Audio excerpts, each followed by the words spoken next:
15 November 2013 সালে বিচারক মোতাহার হোসেন হত্যার হুমকি উপেক্ষা করে খালাস দেন তারেক রহমানকে।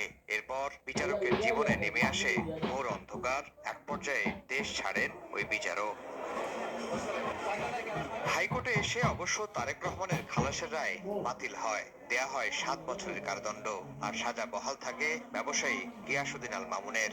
লন্ডনে অবস্থান করায় এ রায়ের বিরুদ্ধে আপিল করার সুযোগ পাননি তারেক রহমান। মঙ্গলবার মামুনের আপিল মঞ্জুর করেন সর্বোচ্চ আদালত। ফলে খালাসের সুবিধা পান তারেক রহমানও।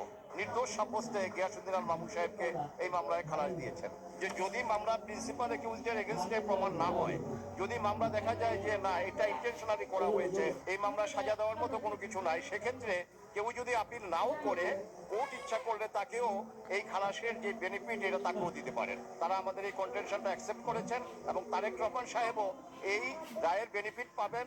অর্থাৎ আমরা বলতে পারি যে উনিও এই মামলায় নির্দোষ সাব্যস্তে খালাস হয়েছেন। বিএনপির আইনজীবীরা বলছেন, ক্রেডিট কার্ডের মাধ্যমে বিমান টিকিট ও চিকিৎসা বাবদ খরচকে অর্থ পাচার হিসেবে দেখানো হয় শুধুমাত্র হয়রানি করতেই।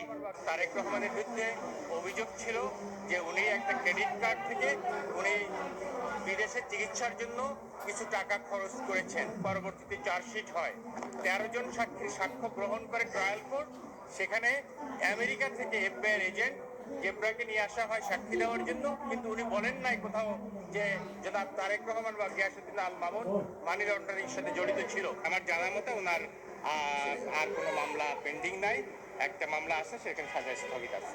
সারা দেশব্যাপী তাদের জনপ্রিয়তার কারণে রাজনৈতিকভাবে প্রতিহিংসা পরায়ণের লক্ষ্যে 2013 সালে যখন ওনাকে খালাস দেওয়া হয়েছিল, তখন সেই বিচারককে ভবিষ্যৎ যারা বিচার করবে যেন সরকারের আজ্ঞাবহ হয়ে বিচার কার্যক্রম পরিচালিত করতে পারে, তারই লক্ষ্যে সেই বিচারককে দেশ ত্যাগ করে বাধ্য করতে হয়, বাধ্য করে। দুদক আইনজীবীও বলছেন, তারেক রহমানের অর্থ পাচারের সত্যতা নেই। এছাড়া মামলার ক্ষেত্রে মানা হয়নি আইনি প্রক্রিয়া।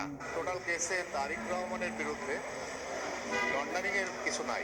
সেখানে আছে যে সে কয় লক্ষ টাকা একটা অ্যাকাউন্টে খরচ করেছে। খরচ তো আসলে পাচার না।